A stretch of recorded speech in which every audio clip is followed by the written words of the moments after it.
over a table as they ate, speaking in low whispers. It was clear by their body language that they didn't want to be disturbed. Betty, however, had marched up to them undaunted.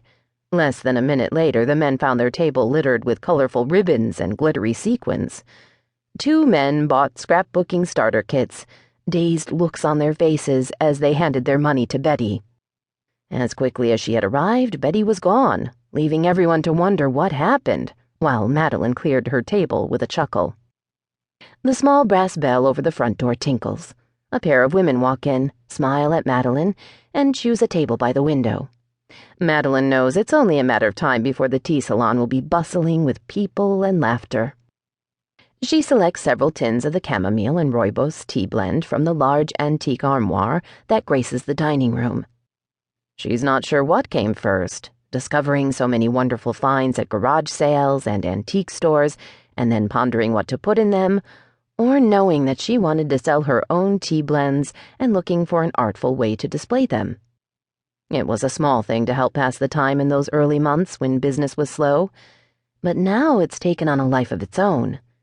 Connie wants them to open an online store, but that's more than Madeline is willing to take on right now. At the moment, this balance feels just right, however hectic it may be. In the kitchen, Connie is at the sink, scrubbing her hands. "Serena took off into the neighbor's yard, but she's back now," she says, a look of apologetic guilt on her face when Madeline walks in. She, kind of ate a few heads of lettuce from their garden. Madeline raises an eyebrow. "Kind of?" Connie fakes a cough. "Well, she ate them, but then she threw them back up."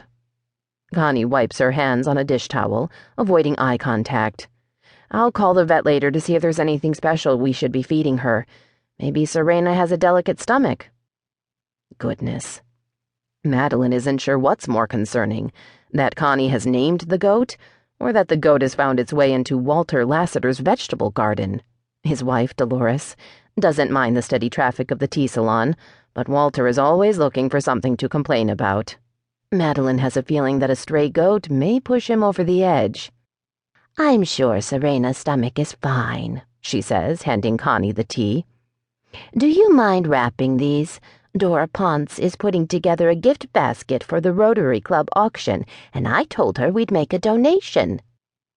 "Sure." Connie drapes an apron over her head.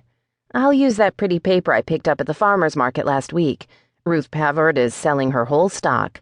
She's going to start making birdhouses instead." Connie is about to say more when there's a holler from the dining room.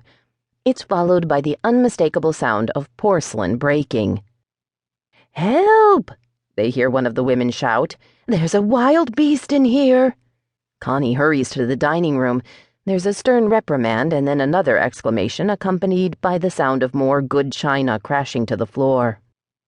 To outsiders, Avalon may look like a nondescript river town, but Madeline knows better.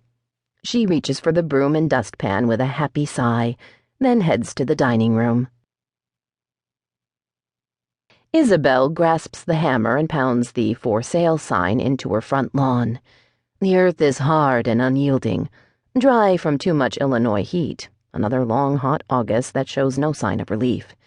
Maybe she should have watered the lawn first. Maybe she should have hired that red-headed kid from down the street. Maybe she should have called a real estate agent to list her house properly instead of trying to do it on her own, like so many things these days. But Isabel doesn't want to wait for people to call her back, to check their schedules, to haggle a fee, to find the garden hose, wherever that is. Bang, bang, bang. The sign shakes and shivers. Last night, when she was the last person wandering the dusky streets after a 7 o'clock showing of The Man from Mars, Isabel had stopped at the hardware store to pick up some laundry detergent. There they were, right by the entrance on clearance. 15 cans of paint stacked in a pyramid, pointing to the sky.